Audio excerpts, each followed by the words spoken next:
Кадырман телекөрүүчүлөр, ишилгери программасын улантабыз. Студияда Мантур Төрөбаев. Бүгін энергетиктердин кесиптик майрамы. Бул майрам 1966 жылы СССРдин жогорку кеңешинин президиумунун указы менен 1920 жылы бүткүл Орусиялык кеңештин 8-чи съездинде Орусияны электрификациялоо мамлекеттик планынын кабыл алуу күнүнө карата кабыл алынган. Ал эми Кыргыз мамлекетинде энергетиктердин күнү өкмөттүн токтому менен 1994 жылы 30 июнда белгиленген. Энергетика тутуму өлкөнүн флагманы катары эгемендик алгандан кийин кандай ийгиликтерге жетти жана кемчиликтери алдыңкы минуттарда маек жүргүзөбүз. Ишилгери программасында түндүк электр ачык акционердик коомунун диагностика жана релейдик коргоо башкармалыгынын инженери Замирбек Узагалиев. Кутман, күнүңүз менен студиябызга кош келиңиз. Замирбек Асранбекович, айтсаңыз, ушул Кыргыз энергетикасынын тутуму тарыхы жөнүндө. Жарайсың. Саламатсыздар, урматтуу көрүүчүлөр. Эми туура айтып кеттиңиз. Ошол 8-чи съездде 22 декабрь 1920 жылы ошол 8-чи РСДР съездинин жыйынтыгында ошол коюлуу деген план кабыл алынган. Лениндин демилгеси менен ошол проектти планды башкарган Глеб Крыжановский деген болгон. Ал киши абдан белгилүү революционер, адис, өзү мындай илимий абдан чоң инсан эле. Ошол иштин жетекчиси менен ошол күнгө чейин ошол пландын иши аткарылып жатат. Ал план эми ошол кезде Туркистанга да тиешеси болгон, бирден бир тиешеси бар болчу. Себеби дегенде Туркистан өрөөнүндө биз жайгашканбыз ошол кезде. Азыр деле ошондой болчубуз. Илгерки Туркистанский край деп коюшкан. Анын өзүнүн ошондой планы бар болчу. Ошол гоолорго тиешелүү. Ошонун жыйынтыгында эле ошол жылдары мына бүгүнкү биздеги болуп отурган жыйынтык электроэнергетика боюнча. Ошонун баардыгы ошол эле кезде пландаштырылган да. Аларга ошол 2 ай убакыт берип, февралда башташкан экен изилдөөнү. Андан кийин ошону анан дагы 10 жылдын ичинде аябай чоң экономикалык изилдөө жасашып, ошол кездеги инсандар анан ошол планды кабыл алып, анан кийин ошону ишке ашырылган да. Ошон үчүн да бүгүнкү бизде отурган Кыргызстандагы иштеп аткан электростанциялар, жанагы жабдуулардын баары тең ошол мурунтан пландаштырылган. Ошонун баары тең бүгүнкү күндө иштеп атат. Бизге жүз чоң жардам тийген. Советтер Союзу кезинде билесиздер, анда электроэнергия деген аябай эми коммунизм это есть советская власть плюс электрификация всей страны деген бир лозунг бар эле да. Ошонун лозунгун негизинде иштегенбиз да. Ошол анан 91 жылы эгемендиликке баягы биз өзүбүзчө таркагандан кийин өзүбүзчө эгемендүүлүк өлкө болгондон кийин деле иштер токтогон жок. Иштер жүрүп эле, бүгүнкү деле жүрүп атат. Эми бирок баягы ар кайсы себептердин негизинде темптер башкачараак болуп калды. Мисалы мына азыркы жана токтогул каскадты гэстерди билесиз. Бизде 90% бүт электроэнергия ошол гэстерден чыгат. Гэстен чыгып турган электроэнергиянын баасы абдан төмөн болот да, арзан болот. Ошонун баары тең ошол жабдуулардын баары ошол баары калды да бизде. Анын баары бирөөдө албай баары иштеп атат. Башка маселе, кошумча курулуш асайып калды да, кошумча курулуш асайып калды. Мына ошо 29-30 жылдын ичинде биз тилекке каршы бир дагы электростанция кура албадык. Бирок баягы модернизация, жанагы кубаттуулугун көбөйтүү боюнча иштер жүрүп атты, азыр деле жүрүп атат. Бирок эми ойдогудай эмес, Но бирок биз эми электроэнергияны тыгымсыз берүүгө биздин азыркы энергетиктердин иш аракети абдан зор. Бирок биз ойлоп атабыз эми буюрса келечекте биздин чоң келечегибиздин чоң ошо өлкөгө пайдап келчү бул нерсе бул электроэнергия тармактары да.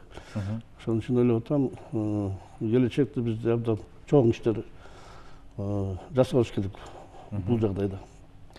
Айтсаңыз, кемчиликтер менен жана жетишкендиктери бул эгемендик алгандан кийин. Эми кемшіліктерден айтып отырсақ, майдалатпай айта берейін, майдалатпай. Эми кемшілік не болып қалды? Біз барыбыздың 91 жылы бөлінгенден кейін, өзіңіздер білесіздер, біздің жаңағы энергетика тармақты тейлеген жаңағы управлениялар болды, министрліктер болған, көп эксперимент болып, арғандай еметіп көрдік, анткені мақсат қандай болған. Бұл электроэнергияны базар экономикаға байланыштырыш керек қылғанда, мысалы өніккен түтіркілер ұштай екенде, мысалы электроэнергияны мына біздің низам жоғарғы кеңес шешімімен бұл товар деп бекітілген. Демек товар болғаннан кейін бұл деген ол товар жасаш керек, аны жөнөтүш керек, аны біреуіне жеткізіш керек, сатыш керек деген кеп та. Бұрын болса біз Союз кезінде барымыз мындай жүрмüştük болуш шешімізді. Андан кейін ошондон кийин ушул жана чет өлкөлүк институттардын сунушу менен болуп калды да. Аргасынан болгон иш болуш керек. Ошон үчүн жанагы ошентип электр тармактарын бөлүп салды да. Бир тутум эмес. Бир тутум эмес. Бирөөсү электроэнергия чыгарат, экинчиси жеткизет. Үчүнчүсү болсо анын баарын сатып алыш керек. Бири-биринен баарын сатып алыш керек. Анан кийин потребительге сатыш керек. Потребитель сатыш керек. Эми ал жакшы эле ой. Мындай базар экономикасына байланыштырса, бирок мен ойлойм, биз просто иште эртерээк баштап койдук окшойт. Биздин менталитет, биздин эме мындай нерсеге даяр эмес экен да. Анткени мына бүгүнкү күндө мисалы өнүккөн өлкөлөрдө мен Францияны айткым келет. Францияда, например, илгеркидей эле бүт электр тармактары мамлекетке тиешелүү, мамлекетке башкет да. Алар бириккен компания бар. Башка өлкөлөр бар. Ошол Америкада мисалы 100% частный компания эмес, аякта да 60-тан ашыгыраак бүт мамлекетке башкет. Ар бир штаттын өзүнүн закондору бар аякта.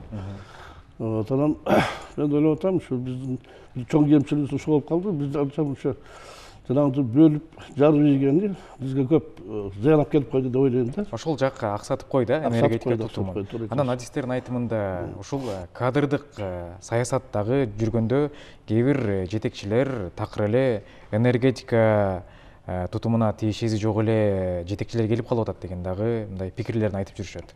Эми бул жерде бүт эле бири-бирине байланыштуу болуп атпайбы? Эң туура айтасыз. Мына мен айтар элем, электроэнергетикте профессионалдар иштеш керек да. Жөнөкөй эле профессионал эмес, анын баардыгынын өзүнүн тажрыйбасына байланыштуу. Коңгустун жыйынтыгы боюнча, өзүнүн иш аракети боюнча иштеп, анан жетекчи болот да.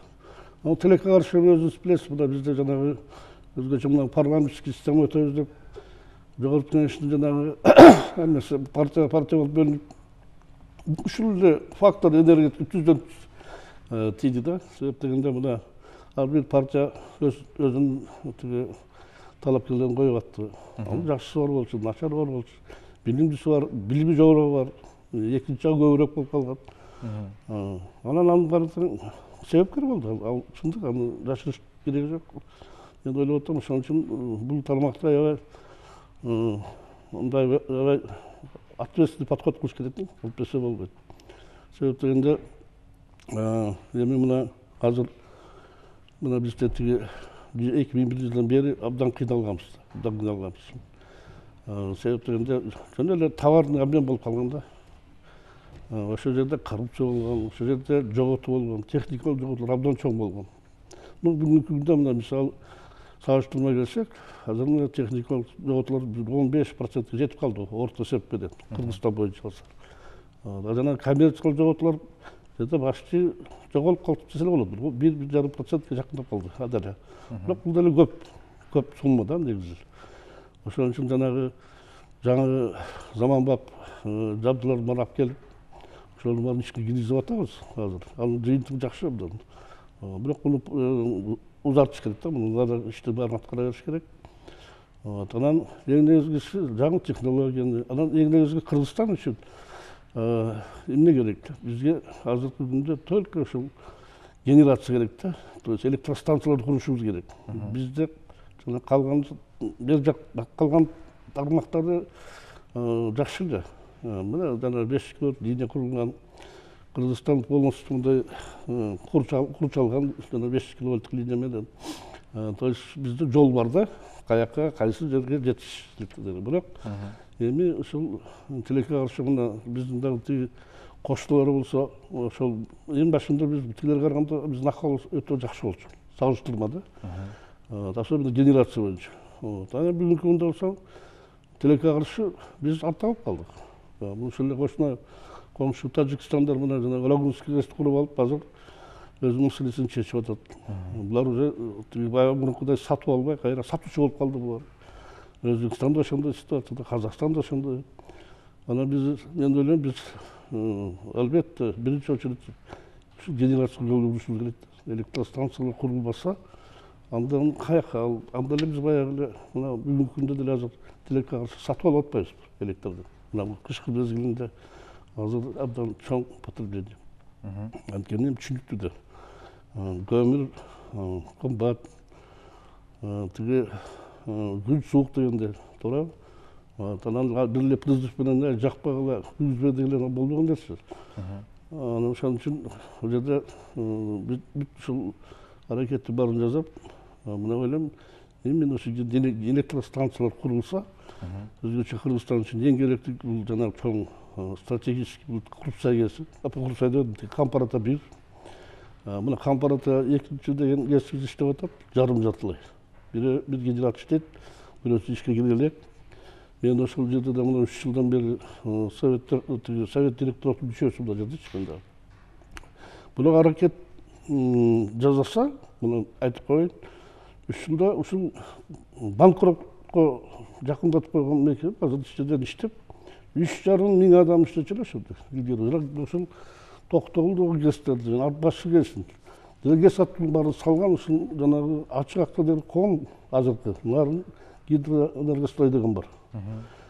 Ошолор курганда бүт ГЭСти бар. То есть өзүбүз курганбыз. Албетте Союздун жардамы менен, бирок куруучулар, специалисттер бүт өзүбүздүк болгон, Кыргызстандык болгон. Ошондон 400 киши эле калыптыр, 450 киши калыптыр. Анын жарымысы пенсионерлер. Мына ошолордун баарын кайра азыр мамлекеттик жардам берип да электростанцияга ачык жана ком бар да, акционерлик ком бар да. Ошолор менен жакшы тил табышып, алар ушинтип заказчик болуп берди. Мына 3 жылдын ичинде жыл сайын баягы чыгып иштетсе болот экен. Азыр иштеп мына даже прибыльга чыгып атат. Эң башкысы бул жерде менеджерлик системаны туура куруш керек. Туура куруш керек. Абдан кылдаттык менен таза иштеш керек да. Самый главный таза иштеш керек. Цель болуш керек. Максат коюш керек да. Ошондо өзүбүз деле кура алабыз. Бизде специалисттер башка бир мамлекеттин жардамы жок эле. Башка самый главный проект болсо, акча болсо эле Адистер жетиштүү. Адистер ошол биздин адистердин баары азыр муну чет өлкөдө иштеп жүрүшпөйбү. Мына ошол гидроэнергетиктер баары тең азыр Россияда иштеп атат азыр. Россияда, башка өлкөлөрдө алар келет, алар патриоттор да. Мындай болуп атат десе келет. Ошол алдан аяктан издеп керек жагларды бар. Ал баары даяр. Алар келишет. Заманбап деп калдыңыз. Ошол дүйнө өлкөлөрү заманбап ошол аба аркылуу энергетиканы алып атышат, жашыл энергетика деп атышат. Ушул электр станциялар менен эле биргеликте биз дагы ошол жашыл энергетика өтүп, аба аркылуу энергетиканы алсак болобу?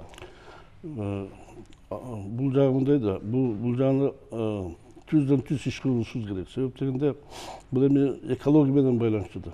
Мына өзүңөр билесиздер, кандай биздин шаардын эмесин карабайсызбы, жанагы түтүнүндө.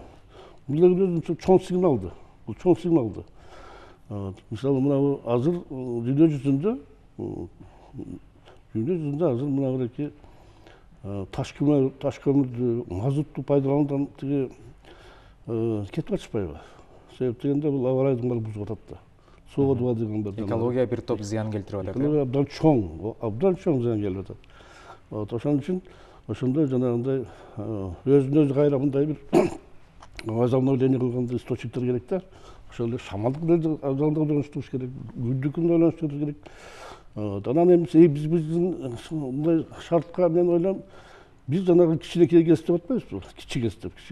Кичинекей ГЭСтерге өтө көңүл бурушубуз керек да. Себеби эмне үчүн? Бизде суу деген толтура. суу деген толтура. И вообще өмүр бою эле кичинекей кесип кура берсе, анын жанагы окупаемость деген болот да. Ал аз эле болот. Өзүн өзү камсыздап. Өзүн өзү камсыздаса, ал аз эле убакытты талап кылат да. Ошон үчүн ошого аябай чоң көңүл бурушубуз. Көп жылдан бери айтылып келатат. Көп жылдан айтылып келатат. Эми бирин экинин иштеп аткандыр азыр. Иштеп атат азыр деле. Бирок аны мындай массалуу түрдө жасаса абдан жакшы иш болот эле. Мунун үчүн мындай керек да. Вообще негизи Союз кезинде абдан жакшы ошол эле жана план коюлуп атпайбызбы? 100 жыл болот быйыл. Ошондо эле жазылган. Ошондо эле тиги адистер, ошондо эле тиги коммунисттер ушундай ойго келген да.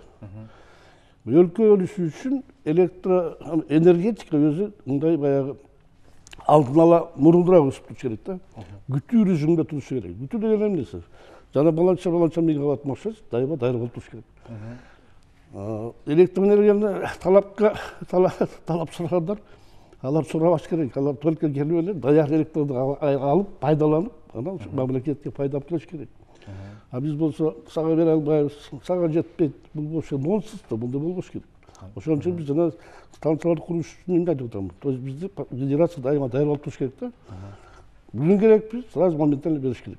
И сразу народ кыла беришибиз керек да. Ошондой программа ушундай болгон, мына Гойлор ошондой болгон. Ошондой болуп келген. Союздун таркагысына чейин. Биз да ошондой саясат жүргүзүшүбүз керек мамлекетте. Мен ушундай деп ойлойм. Анан эми, конечно, баягы азыркы күндө бүт жаман деп айта албайм. Мына бизде азыр Бишкек шаарында 110 киловольттук бул өзү азыр Россиянын же болбосо башка өлкөнүн көп жеринде жок мындай эмелер. Жаңы заманбап неме кылдык. Подстанция, жанагындай линиялар куруп атабыз. Биринчи жолу шаарда 110 киловольттук кабель коюлду. Салынып ишке кирди, биринчи очередте кирди жумушка. Жаңы подстанциялар кошулуп атат. Заманбапта баягы аябай технологически абдан ушунчалык современный. Анан биз прибор учет деп атпайбыз. Потерянын баары учетта да. Каменский деп атпайбыз. Анан азыр жана өтүп кеттик цифровой счетчиктерге. Умный счетчик деп айтып атышпайбы? Мындай эстүү счетчик. Эгер карызы бар болсо, дароо эле тиги жактан борбордук системадан өчүрүп коет, Туура, себеп дегенде баягы телефон сыяктуу да. Акчасын төлөй калсаң болду, өчүрүп коет. Ал жерде эч ким бири менен урушпайт, талашпайт. Келет, төлөйт, автоматика кошуп коет. Ушуга биз Кыргызстан ичип полностью киришибиз керек да. Ушундай болуш керек. Анан кийин чоң маселе тариф, да, тарифтер. Эми тариф деген бул өзү бизге эң төмөн тариф азыр регионда. СНГ боюнча биздикинде тариф эч жерде жок. Бирок мындай, конечно, тариф деген себестоимость деген бар да. Канча каражат кетип атат? Любой компания, любой тармак эмеге иштеш керек да, прибыльге туура. А прибыль ошондой болуш керек. Себестоимость өйдөрөөк болуш керек. Киреше болуш керек. Киреше болбосо болбойт. Анан ошон үчүн мындай таңгаалыштуу болуп атпайбы? Ушундай кесиптерди курганбыз. Выработка болуп атат, сатып атабыз. Ошол эле мезгилде ошол мына азыркы 19 жылдын жыйынтыгы менен акционер жана ачык акционер коомдун баары убыточта болуп атпайбы? Убытка чыгып атпайбы? Андай болбош керек да. Ошон үчүн чоң маселелер бар алдыда. Ошонун баарын чечсек, анан мен ойлойм, келечекте Кыргызстанда ушул энергетикалер чоң киреше кирет. Элдин турмуш шарты оңолот, экономика өсөт. Ошон үчүн келечекте бул жаатта көбүрөөк кичине көз жүргүзүп, көңүл буруш керек. Замирбек Асранбекович, сизге чоң рахмат айтабыз. Студиябызга келип, маек куруп бергениңизге жана бүгүнкү энергетиктердин кесиптик майрамы менен куттуктайбыз. Сиз дагы кесиптештериңизди куттуктап өтсөңүз болот. Чоң рахмат. Мен дагы күчүмдөрдөн пайдаланып, жалпы энергетиктердин баарын ушул профессионалдык майрамы куттуктайм. Гойгуронун 100 жылдыгы менен өзгөчө биздин аксакалдар бизде тиги Кыргыз Республикасынын энергетика ардагерлеринин кеңеши бар. Ошол жерде аксакалдардын баарына ушул саламымды айтып, ушул майрам менен куттуктап койгум келет. Жалпы Кыргызстандын энергетиктерин ар бир тармакта иштеген баарына тең ушул ден соолук, ийгилик, ишылып энергетик өнүп өсүп, койдогудай болуп, өз убагындагыдай болуп, мамлекеттин, биздин мамлекетибиздин туу чокусунда болсун деген сунушум бар. Айтканыңыз келсин, ишиңизге ийгиликтерди каалайбыз. Çok rahmat. Дагы бир жолу майрамыңыз менен. Rahmat, çok rahmat. Урматтуу телекөрүүчүлөр, Ишилгери программабызда Түндүк электр ачык акционердик коомунун диагностика жана релейдик коргоо башкармалыгынын инженери Замирбек Узагалиев менен маек жүргүздүк. Ушуну менен Ала Тоо 24 каналынын бүгүнкү Ишилгери программасы өз ишин жыйынтыктайт. Студияда кызматта Амантур Төрөбаев болдум. Иш күнүбүз ийгиликтүү улансын. Саламатта калыңыздар.